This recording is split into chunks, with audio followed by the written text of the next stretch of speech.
After World War II, there was growing discontent among the people of the Gold Coast due to economic hardships and the lack of political representation. The returning war veterans were particularly vocal about their grievances, as they had not received their promised benefits. In response to the growing demand for self-governance, the UGCC, which stands for the United Gold Coast Convention, was formed on August 4, 1947. The UGCC aimed to achieve self-government in the shortest possible time. The party was formed by the Big Six. They were 6 prominent leaders of the United Gold Coast Convention, a political party in the British colony of the Gold Coast, which later became Ghana. They are considered the founding fathers of modern Ghana. The members of the Big Six were Kwame Nkrumah, first Prime Minister and President of Ghana; Ebenezer Akko-Adjei, Edward Akufo-Addo, who later became Chief Justice and President of Ghana; Joseph Boakai Danquah, Emmanuel Obetsebi Lamptey, and William Ofori Atta. On February 28, 1948, a group of World War II veterans marched to the Christiansborg Castle to present a petition to the colonial governor. The peaceful protest turned violent when the police opened fire, killing 3 veterans. This incident, known as the Christiansborg Crossroads shooting, sparked widespread riots and unrest. In the aftermath of the riots, the colonial authorities arrested the leaders of the UGCC, including the Big Six, on charges of inciting the disturbances, but would be later released from detention on April 12, 1948. Their arrest and subsequent release played a significant role in galvanizing public support for the independence movement in the Gold Coast. Kwame Nkrumah, who had been invited to join the UGCC as its General Secretary, quickly became a prominent figure in the independence movement. However, differences in approach emerged between Nkrumah and the other leaders of the UGCC. While the UGCC favored a gradual and diplomatic approach to achieving independence, Nkrumah advocated for a more radical and immediate push for self-rule. He broke away to form the Convention People's Party, CPP, in 1949. The CPP's slogan, "Self-Government Now," resonated with the masses, and the party quickly gained widespread support. Nkrumah's leadership style and vision for a united, independent Ghana clashed with the preferences of some UGCC members. Nkrumah emphasized mass mobilization and popular support, while some UGCC leaders favored a more elite-led approach. Kwame Nkrumah was re-arrested before the 1951 election due to his involvement in the Positive Action campaign. This campaign, launched by Nkrumah and the Convention People's Party, CPP, on January 11, 1950, aimed to achieve self-governance through non-violent means such as strikes, boycotts, and civil disobedience. The British colonial government viewed the Positive Action campaign as a threat to their authority and responded by declaring a state of emergency. On January 21, 1950, Nkrumah and other CPP leaders were arrested and detained. Nkrumah was convicted and sentenced to 3 years' imprisonment. In response to the unrest, the British government commissioned the Coup Committee to draft a new constitution. The committee's report led to the 1951 Constitution, which provided for an African majority in the Executive Council and established an 84-member Legislative Assembly. February 8, 1951, a total of 117 candidates contested the 38 elected seats in the Legislative Assembly. The CPP contested every seat, while the UGCC and the National Democratic Party provided the main opposition.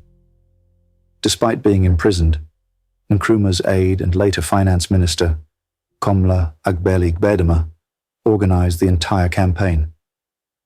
Nkrumah himself contested and won the Accra Central municipal seat.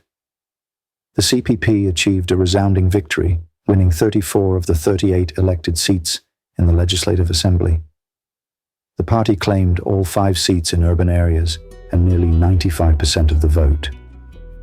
In rural areas, the CPP won 29 of the 33 seats, taking around 72% of the vote.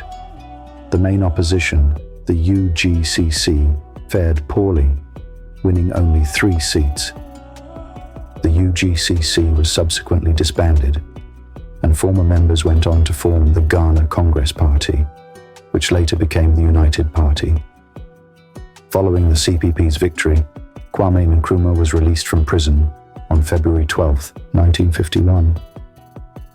Upon his release, Nkrumah was appointed leader of government business, effectively becoming the head of the government.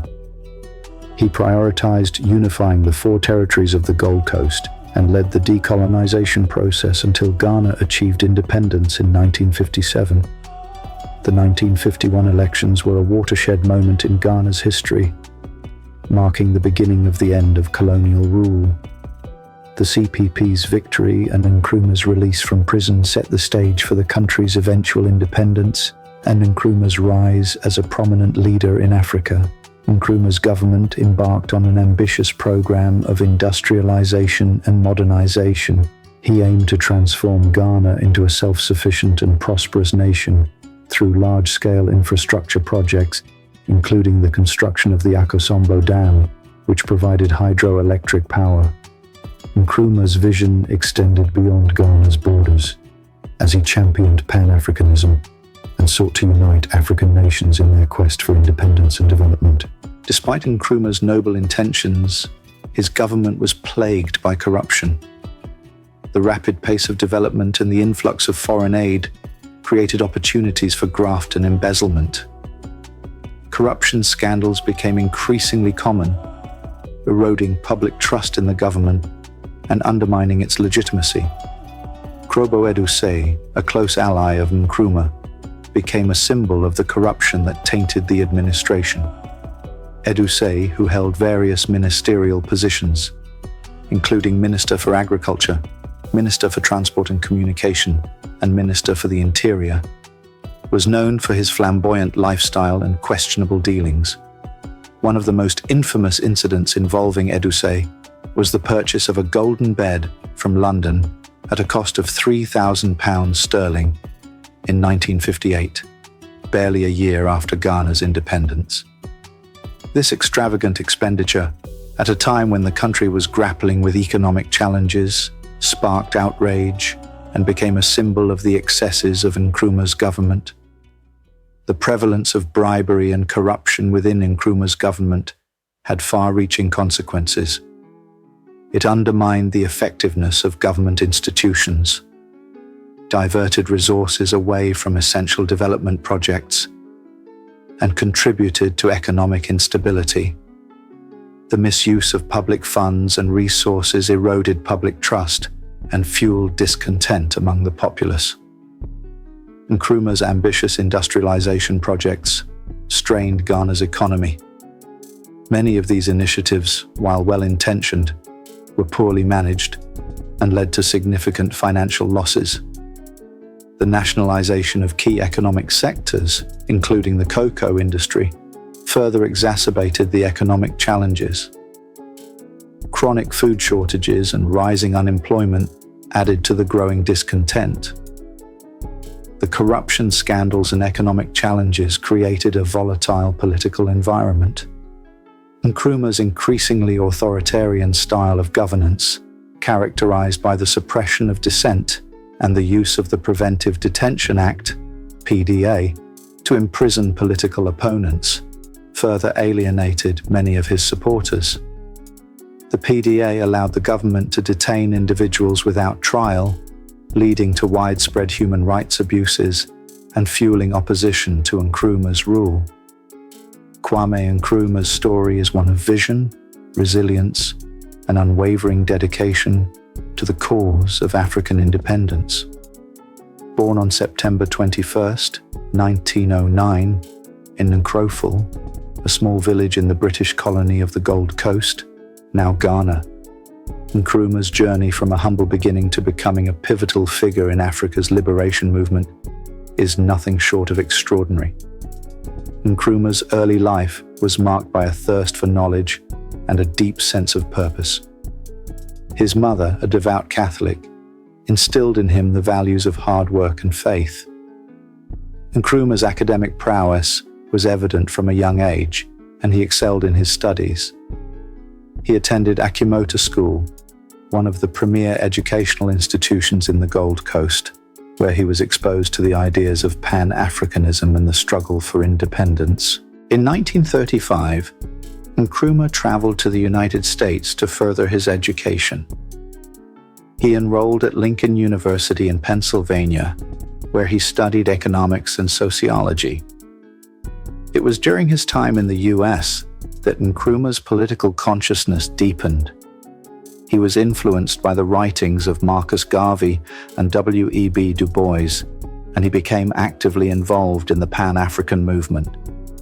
Nkrumah's time in the US also exposed him to the harsh realities of racial segregation and discrimination, further fueling his desire to fight for the liberation of his people.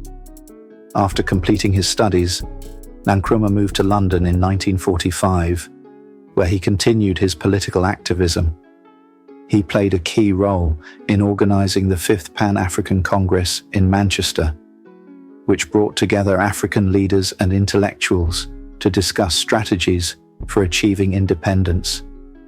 Nkrumah's charisma and eloquence made him a prominent figure in the movement, and he quickly gained a reputation as a dynamic and visionary leader. He would later return to the Gold Coast in 1947. Nkrumah's leadership during the transition to independence was marked by determination and strategic acumen. He worked tirelessly to build a strong and united movement, and his efforts paid off on March 6, 1957, when the Gold Coast became the independent nation of Ghana. Nkrumah's dream of a free and sovereign African state had become a reality, and he was sworn in as the first Prime Minister of Ghana. Nkrumah's tenure as Ghana's leader was marked by both significant achievements and formidable challenges. He embarked on an ambitious program of industrialization and modernization, aiming to transform Ghana into a self-sufficient and prosperous nation. Nkrumah's government invested heavily in infrastructure, education, and healthcare, and he launched major projects such as the construction of the Akosombo Dam to provide hydroelectric power.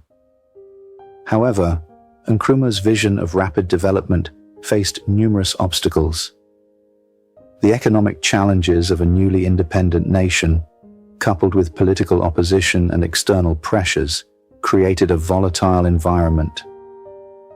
Nkrumah's increasingly authoritarian style of governance and his suppression of dissent also drew criticism.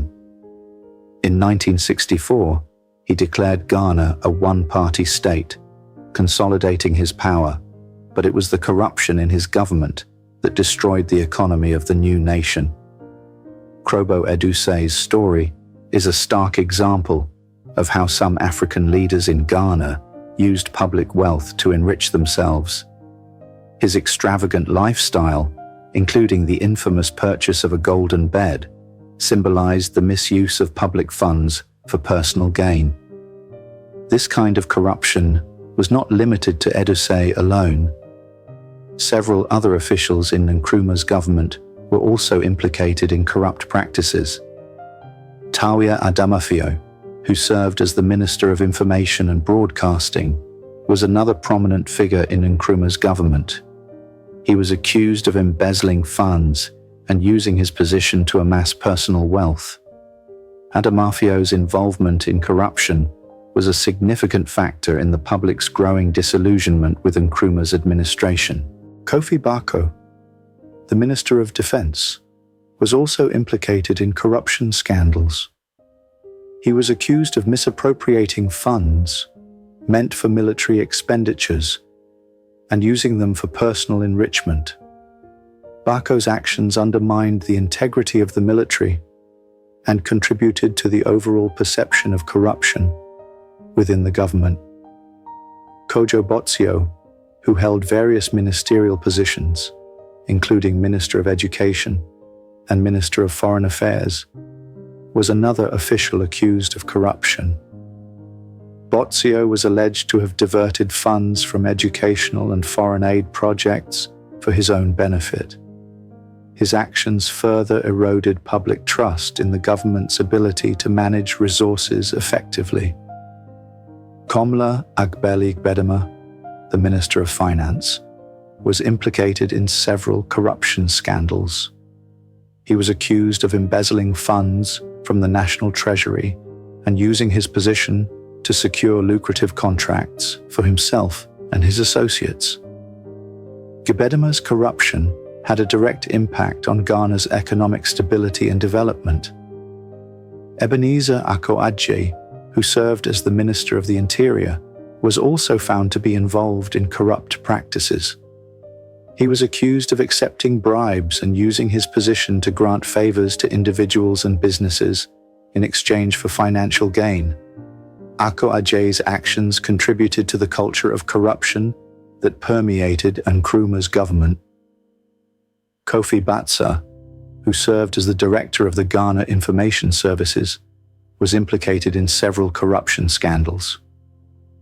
He was accused of embezzling funds meant for public information campaigns and using his position to secure personal benefits. Batsa's actions contributed to the overall perception of corruption within the government. N.A. Welbeck, the Minister of Works and Housing, was another official involved in corrupt practices. He was accused of misappropriating funds allocated for housing projects and using them for personal enrichment.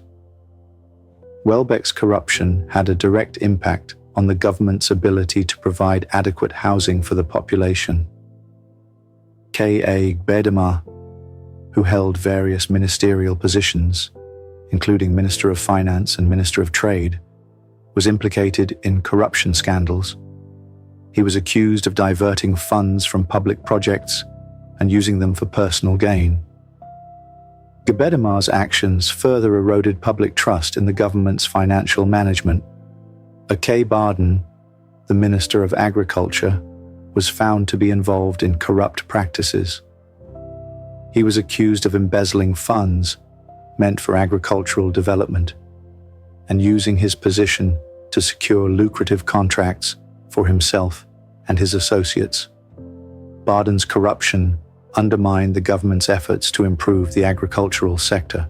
Kebbi Asante, who served as the Principal Secretary to the Ministry of Foreign Affairs, was implicated in corruption scandals. He was accused of accepting bribes and using his position to grant favors to individuals and businesses in exchange for financial gain. Asante's actions contributed to the culture of corruption that permeated Nkrumah's government. The sheer number of ministers and cabinet members in Nkrumah's government led to substantial administrative costs.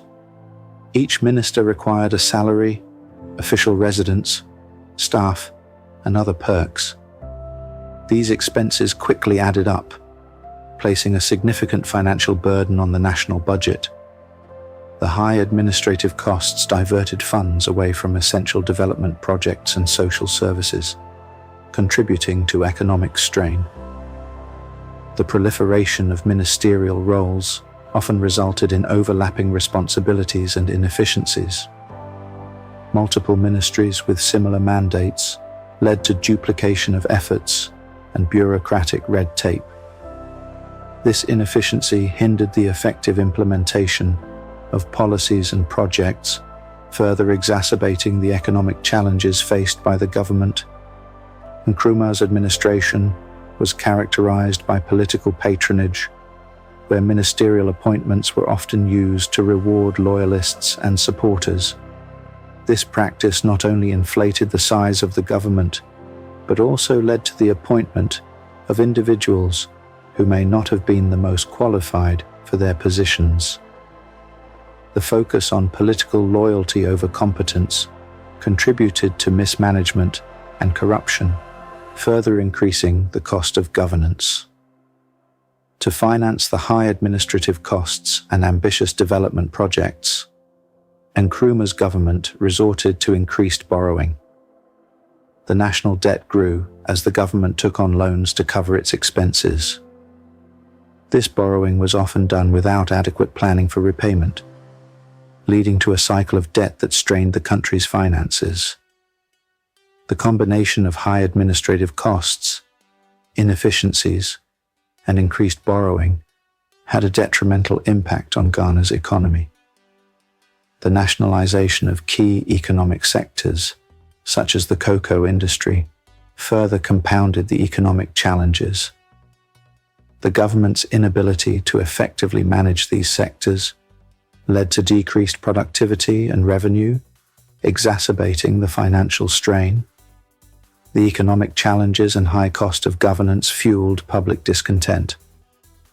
The misuse of public funds and resources, coupled with the visible extravagance of some government officials, eroded public trust in the administration.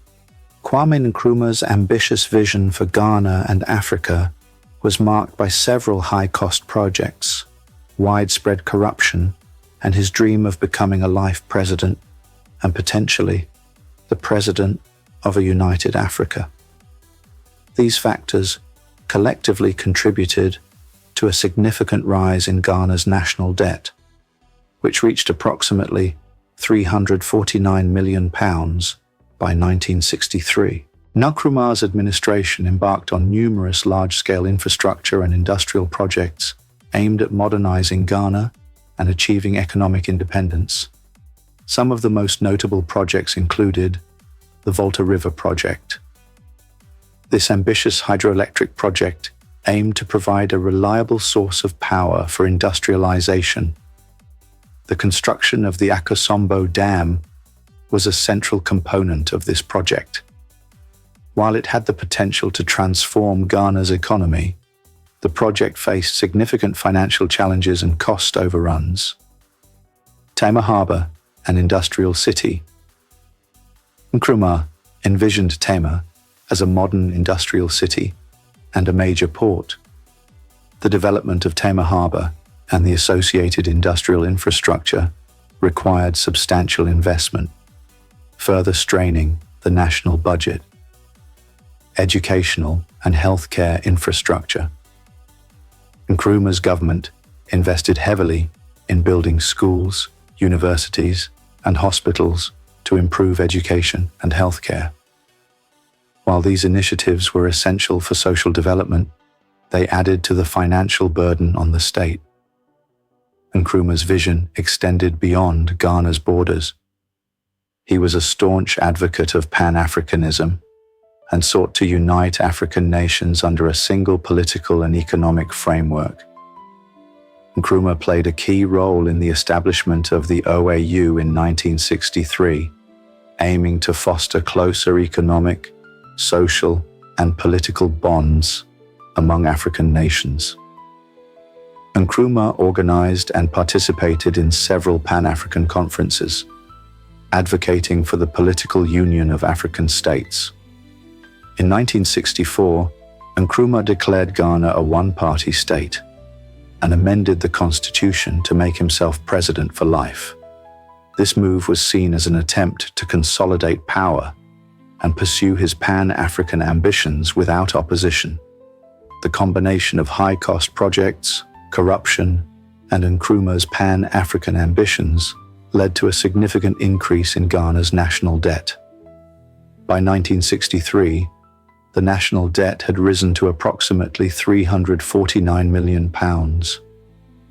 The financial strain was exacerbated by declining cocoa prices, Ghana's primary export, which reduced the country's revenue and ability to service its debt. Kwame Nkrumah's ambitious vision for Pan-Africanism, his efforts to build the Job 600 complex, and the challenges he faced with the Organization of African Unity, OAU, all highlight the complexities and difficulties of his leadership.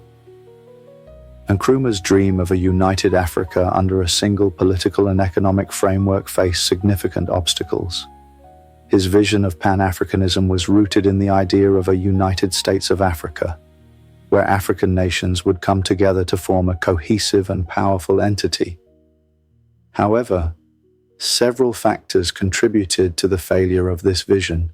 Despite its grand intentions, the Job 600 building became a symbol of Nkrumah's overambitious projects that strained the country's resources. The construction of Job 600, officially known as the State House, was a significant financial undertaking for Kwame Nkrumah's government. The building was commissioned to host the 1965 meeting of the Organization of African Unity, OAU, and was intended to showcase Ghana's potential to host international events and demonstrate Africa's growing technical capabilities. The initial cost of constructing Job 600 was estimated to be more than £4 million. This was a substantial amount of money at the time, especially for a newly independent nation like Ghana. The high cost was attributed to the ambitious design and the need to create a state-of-the-art facility that could accommodate international dignitaries and events. The construction of Job 600 added to the financial strain on Nkrumah's government, which was already grappling with the costs of other large-scale infrastructure projects. The high expenditure on Job 600, combined with other ambitious projects, contributed to the rising national debt, which reached over £430 million by 1963. In addition to the initial construction costs, Job 600 underwent significant renovations in later years. In 2007, the John Kufuor administration secured a loan facility of $25 million from the Social Security and National Insurance Trust, SSNIT, for the renovation of the structure. The cost of the project was initially estimated at $62.8 million, but by 2011, the estimate for renovating the building was adjusted upwards by $39 million due to inflation. While Job 600 was intended to be a symbol of Ghana's progress and potential, the high costs associated with its construction and renovation highlighted the financial challenges faced by Nkrumah's administration. The building became a symbol of the overambitious projects that strained the country's resources and contributed to the economic difficulties of the time. Kwame Nkrumah was a master of political symbolism and used various means to ensure his image and legacy were deeply ingrained in the consciousness of the Ghanaian people. Nkrumah's image was prominently featured on Ghanaian postal stamps and banknotes. This was a strategic move to ensure that his face was seen by Ghanaians on a daily basis. By placing his image on these everyday items, Nkrumah reinforced his presence in the lives of the people and symbolized his role as the father of the nation. Nkrumah's birthday, September 21st, was declared a public holiday known as Kwame Nkrumah Memorial Day. This day was set aside to celebrate his contributions to Ghana's independence and his vision for the country. The establishment of this public holiday ensured that Nkrumah's legacy was commemorated annually, further solidifying his place in Ghanaian history. Nkrumah commissioned the construction of monuments and statues in his honor. One of the most notable is the Kwame Nkrumah Mausoleum in Accra, which serves as a memorial and final resting place for Nkrumah. These monuments not only honored his contributions, but also served as physical reminders of his leadership and vision for Ghana. Nkrumah made changes to the national anthem and flag to reflect his vision and the ideals of his political party, the Convention People's Party, CPP. The national anthem was modified to include references to Nkrumah, and the colors of the national flag were aligned with those of the CPP. These changes reinforced Nkrumah's influence and presence in the national identity. Nkrumah's name was given to various streets, schools, and institutions across the country, This practice ensured that his legacy was embedded in the infrastructure of Ghana. By naming important places after himself, Nkrumah created a lasting association between his name and the development of the nation. Nkrumah utilized media and propaganda to promote his image and achievements. State-controlled media outlets regularly broadcasted his speeches and highlighted his accomplishments. This constant exposure helped to shape public perception and maintain his popularity among the people. Kwame Nkrumah's administration faced significant challenges with corruption, and the National Development Corporation, NDC, was one of the entities through which bribery and corruption were facilitated. The NDC was established to oversee and manage various development projects aimed at modernizing Ghana's economy. However, the lack of transparency and accountability within the organization created opportunities for corrupt practices. The NDC was tasked with implementing large-scale infrastructure projects, including the construction of roads, schools, hospitals, and industrial facilities. These projects required substantial financial investments, and the NDC was responsible for managing the funds allocated for these initiatives. Unfortunately, the absence of robust oversight mechanisms allowed some officials to exploit their positions for personal gain. Several high-ranking officials within the NDC were implicated in bribery and corruption scandals. These officials used their positions to solicit bribes from contractors and businesses seeking to secure government contracts. In return for these bribes, the officials would award contracts to favored companies, often at inflated prices. This practice not only diverted public funds away from essential development projects, but also compromised the quality of the work being done. Kwame Nkrumah's administration is often criticized for its use of the judiciary to suppress political opposition and dissent. One of the most controversial tools employed by Nkrumah was the Preventive Detention Act, PDA, of 1958. This legislation granted the government sweeping powers to detain individuals without trial, and it played a significant role in consolidating Nkrumah's control over Ghana. The PDA was introduced in 1958, a year after Ghana gained independence. The act allowed the government to detain any person without trial if it was deemed necessary for the defense of Ghana, the relations of Ghana with other countries, or the security of the state. This broad and vague language gave the government considerable leeway to detain individuals for a wide range of reasons. Nkrumah's government used the PDA extensively to detain political opponents, activists, and anyone perceived as a threat to the regime. The act was often invoked to silence critics and suppress opposition parties.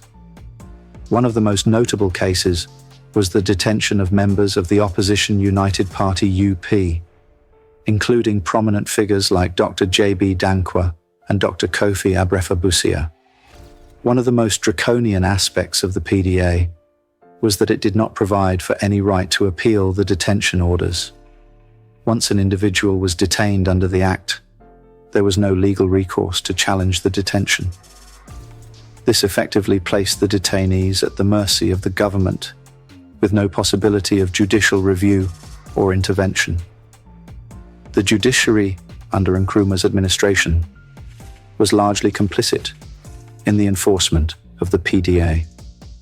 Judges who were perceived as sympathetic to the opposition or critical of the government were often removed or sidelined. The judiciary's independence was severely compromised, and it became an instrument of the executive branch. One of the most significant legal challenges to the PDA was the Ray Akoto case in 1961.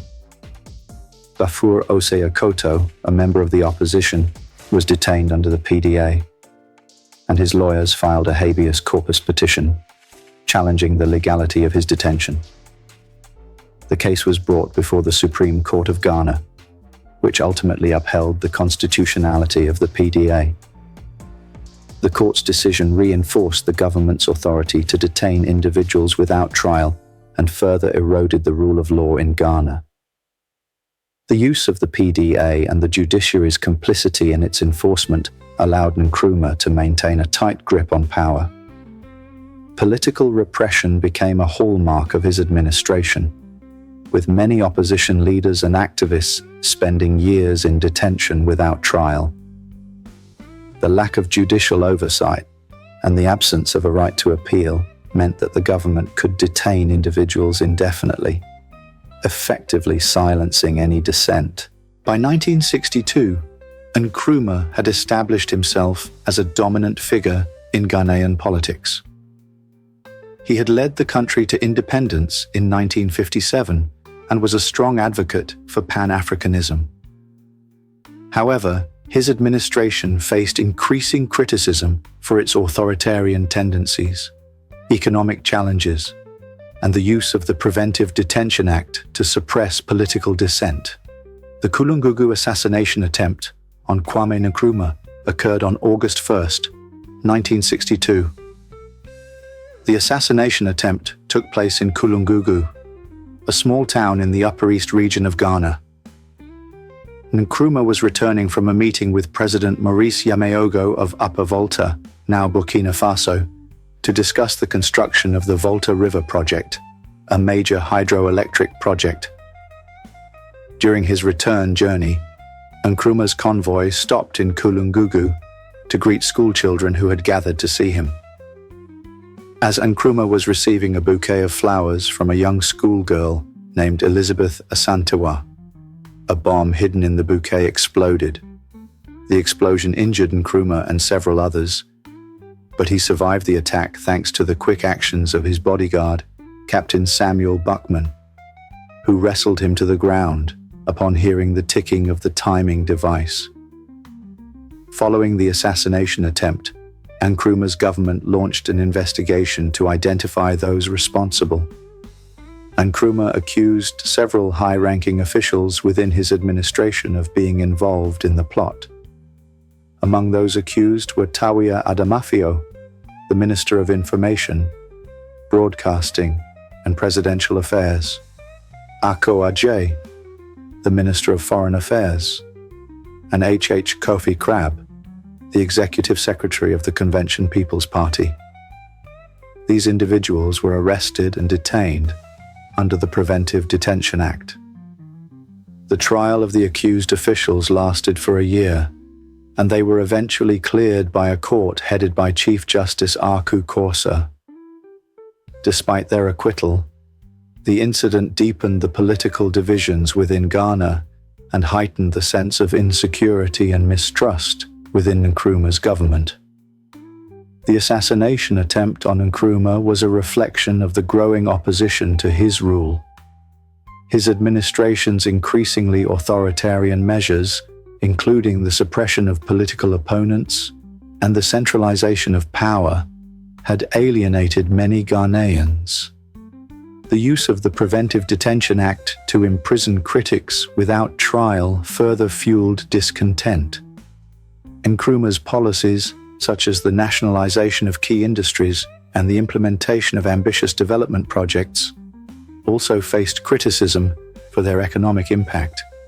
The combination of political repression and economic challenges created a volatile environment, leading to several attempts on Nkrumah's life. In the aftermath of the attack, Nkrumah accused several of his ministers of being involved in the assassination plot. Among those arrested were Tawia Adamafio, Minister of Information, Broadcasting and Presidential Affairs; Ako Ajay, Minister of Foreign Affairs; H. Kofi Crab, Executive Secretary of the Convention People's Party, CPP.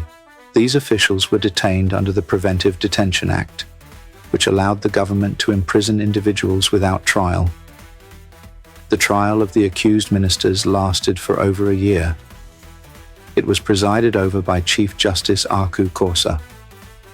Despite the government's accusations, the court found insufficient evidence to convict the ministers and they were acquitted. This verdict did not sit well with Nkrumah, who believed that the judiciary was not acting in the best interests of the state. In response to the acquittal, Nkrumah dismissed Chief Justice Aku Kosa from his position. This move was seen as an attempt to assert greater control over the judiciary and ensure that future trials would yield the desired outcomes. Nkrumah then appointed a new court and recharged the exonerated ministers. The retrial was conducted with a hand-picked jury, and the outcome was markedly different from the initial trial. The new court found Tawia Adamafio, Ako Ajay, and H. Kofi Crab guilty of involvement in the assassination plot and sentenced them to death. The death sentences of the convicted ministers would later be changed to 20-year prison terms. This decision was seen as a clear message from Nkrumah that any perceived threat to his leadership would be met with the harshest possible consequences. After losing the presidential contest against Nkrumah in April 1960, Danquah became a vocal critic of Nkrumah's government. On October 3, 1961, Danquah was arrested under the Preventive Detention Act (PDA) on allegations of plotting to overthrow the Convention People's Party (CPP) government. He was released on June 22, 1962, but his freedom was short-lived due to yet another assassination attack, known as the Amatui assassination attempt. The Amatui assassination attempt on Kwame Nkrumah occurred on January 2, 1964, and was one of several attempts on his life. This particular incident involved Police Constable Seth Amatui, who was assigned to guard duty at the Flagstaff House, the seat of the Ghanaian government. On the day of the attack, Nkrumah was leaving his office at Flagstaff House to return to Christiansborg Castle for lunch. As he moved towards his car, accompanied by 2 security guards, a rifle shot rang out. The shot was fired by Constable Amatui, who had been transferred to Flagstaff House only a day or 2 before the incident. Amatui fired multiple shots at Nkrumah. One of the shots hit Nkrumah's loyal security officer, Chief Superintendent Salifu Dagati, who shielded the president and took the bullet to his head, resulting in his death. Nkrumah himself was not hit directly, possibly due to his bulletproof vest, but the shots ripped through his shirt. After the initial shots, Nkrumah and Amatui engaged in a physical struggle. Amatui attempted to fire his 5th and last round, but the bullet was accidentally ejected. Nkrumah, realizing what had happened, ran towards the kitchen of Flagstaff House, shouting for help. Amatui caught up with him and tried to club him with his rifle butt, but the rifle slipped from his hands. Inside the kitchen, the 2 men grappled, with Amatui biting Nkrumah's cheek and Nkrumah kicking Amatui in the groin. The attack ended when other policemen arrived and intervened, knocking Amatui out and leaving him lying on the ground. Nkrumah, having changed his shirt and had his cheek dressed by a Russian doctor, had his photograph taken crouching over his assailant, as if he had just overpowered him. The incident was briefly announced on Ghana radio, stating that an unsuccessful attempt had been made on the president's life, and that the assailant was in custody. The Amatui assassination attempt highlighted the growing opposition to Nkrumah's rule and the extent of political instability in Ghana. It also underscored the vulnerability of Nkrumah's position, despite his efforts to maintain a tight grip on power. The incident further fueled Nkrumah's distrust of his security forces and led to increased measures to suppress dissent and opposition. The circumstances surrounding Constable Seth Amatui's appointment and his subsequent assassination attempt on Kwame Nkrumah were indeed suspicious and raised several questions.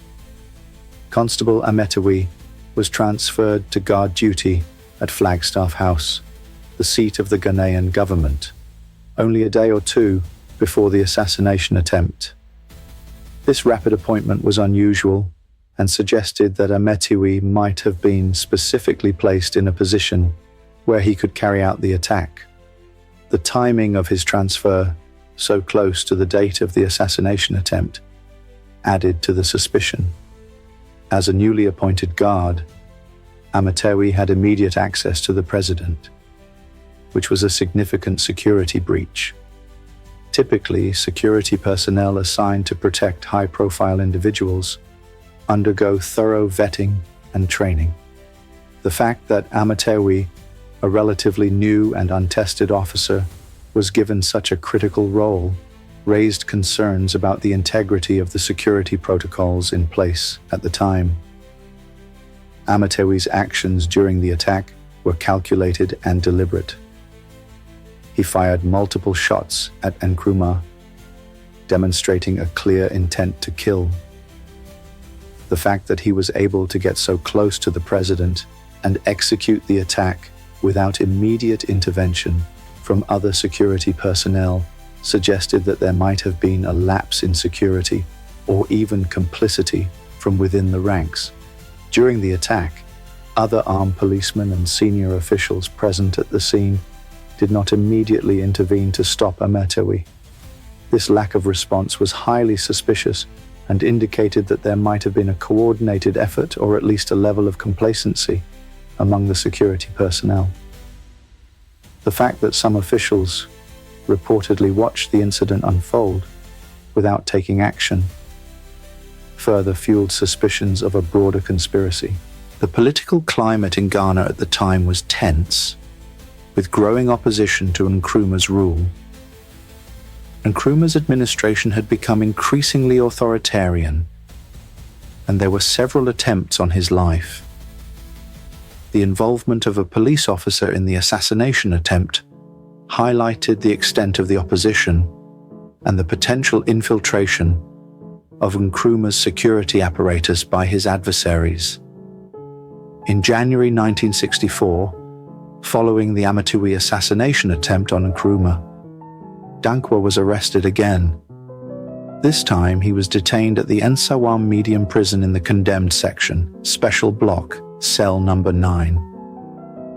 The conditions of his detention were harsh, with his cell measuring approximately 9 by 6 feet, containing only a chamber pot and lacking a bed or furniture. Danquah's treatment in prison was severe. He was often put in chains and treated as a criminal. For the first 3 months, he was not provided with a bed and had to sleep on the bare concrete floor with only a blanket. His health deteriorated rapidly due to the poor conditions, inadequate diet, and lack of medical care. Despite recommendations from doctors for a European diet, the prison authorities overruled these suggestions. On February 4, 1965, Danquah suffered a heart attack and died in his prison cell. His death was a result of the harsh conditions and the stress of his imprisonment. The news of his death shocked the nation and highlighted the brutal measures employed by Nkrumah's government to silence political opponents. Danquah's death in prison became a symbol of the political repression and human rights abuses that characterized Nkrumah's regime. On the night of January 12, 1963, Sylvanus Olympio, the first president of Togo, was assassinated during a military coup in Togo. The coup was led by a faction of the Togolese military, including Emmanuel Bojole and Etienne Eyadema, later known as Gnassingbé Eyadema. Olympio was killed outside the American embassy in Lomé. The exact details of the assassination remain murky, but there are strong suspicions that Ghanaian agents, allegedly acting under Nkrumah's orders, were involved in the plot.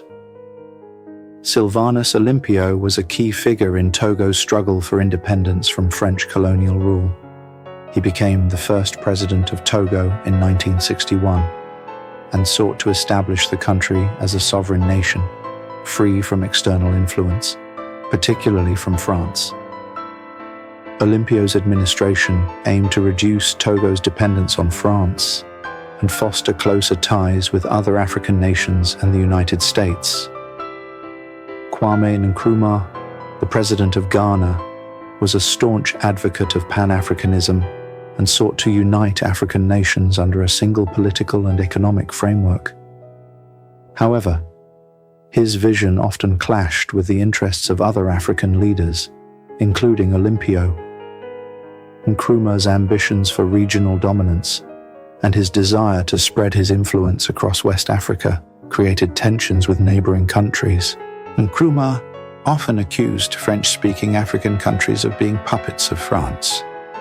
He believed that these countries were still under the influence of their former colonial power, and that their leaders were not truly independent.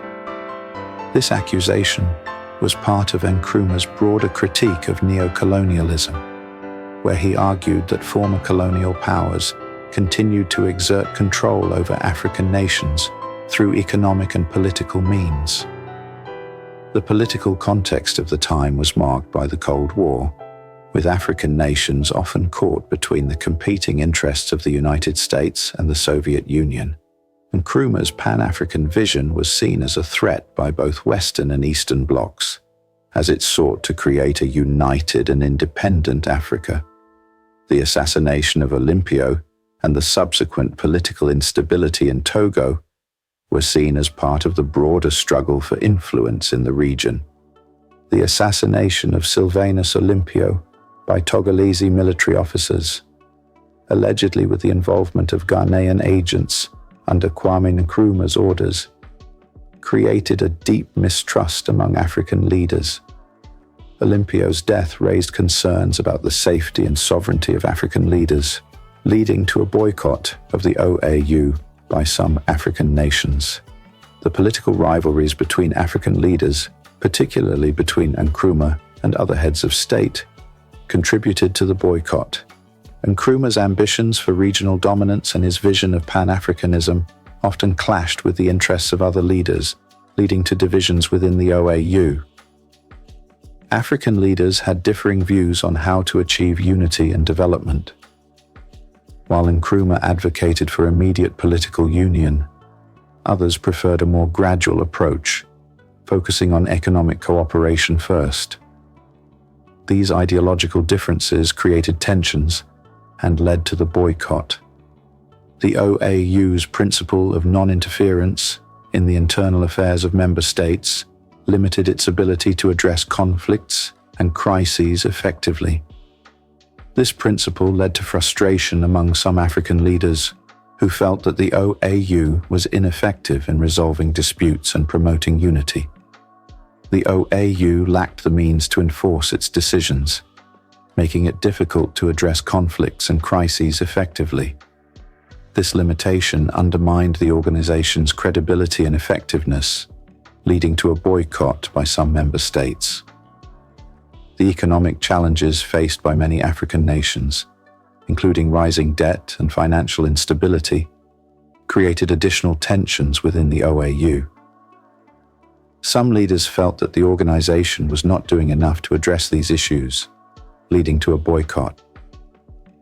When Nkrumah was overthrown in a military coup on February 24, 1966, his family faced significant upheaval. Nkrumah was in Hanoi, Vietnam, on a peace mission at the time of the coup. The National Liberation Council, NLC, led by Emmanuel Kwasi Kotoka and Joseph Arthur Ankara, took control of the government. Fathia, the wife of Nkrumah, and the children were placed under house arrest for a brief period following the coup. Eventually, they were allowed to leave Ghana and joined Nkrumah in exile. The family initially moved to Conakry, Guinea, where Nkrumah was offered asylum by President Ahmed Sékou Touré. Nkrumah was given the honorary title of co-president of Guinea, and the family lived there until Nkrumah's death in 1972. Gamal Nkrumah, the eldest son, pursued a career in journalism and academia. He became a prominent journalist and editor, contributing to various publications. Gamal has also been involved in political and social activism, continuing his father's legacy of advocating for African unity and development. Kwame Nkrumah, the only daughter, followed in her father's political footsteps. She became a politician and served as a member of parliament in Ghana. Kwame also became the chairperson of the Convention People's Party, the political party founded by her father.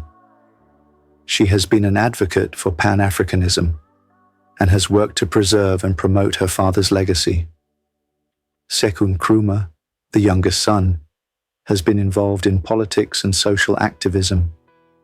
He has been a vocal critic of some aspects of his father's administration, but remains committed to the ideals of Pan-Africanism and social justice. Sekou has also worked with various organizations to promote development and education in Ghana. The Nkrumah family has faced numerous challenges since the overthrow. They have had to navigate the complexities of living in exile, dealing with the political and social ramifications of Nkrumah's legacy, and finding their own paths in life. Despite these challenges, the family has remained committed to the principles of Pan-Africanism and continues to work towards the development and unity of Africa. Kwame Nkrumah's journey from a passionate advocate for independence to Ghana's first Prime Minister and President is a tale of visionary leadership, ambition, and complex legacy. Born in 1909 in Nkroful, Gold Coast, Nkrumah's early exposure to Pan-Africanism and Marxist thought shaped his political ideology. After studying in the United States and the United Kingdom, he returned to the Gold Coast, where he became a prominent figure in the independence movement. Breaking away from the United Gold Coast Convention, UGCC, Nkrumah founded the Convention People's Party, CPP, in 1949, rallying the masses with the slogan, "Self-Government Now." His leadership led to a resounding victory in the 1951 elections, even while he was imprisoned, and he was subsequently released to become the leader of government business. Nkrumah's tenure as Prime Minister and later President saw ambitious infrastructure projects and a strong push for Pan-African unity.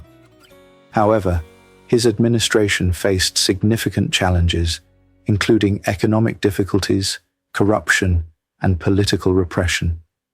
His dream of a united Africa and his authoritarian tendencies led to growing opposition, culminating in his overthrow in a military coup in 1966, while he was on a peace mission in Vietnam. Nkrumah spent his remaining years in exile in Guinea, where he was given the honorary title of co-president. He passed away in 1972 in Bucharest, Romania. Despite the controversies and challenges of his rule, Nkrumah's legacy as a pioneer of African independence and a champion of Pan-Africanism endures, leaving an indelible mark on the continent's history. See you next Tuesday.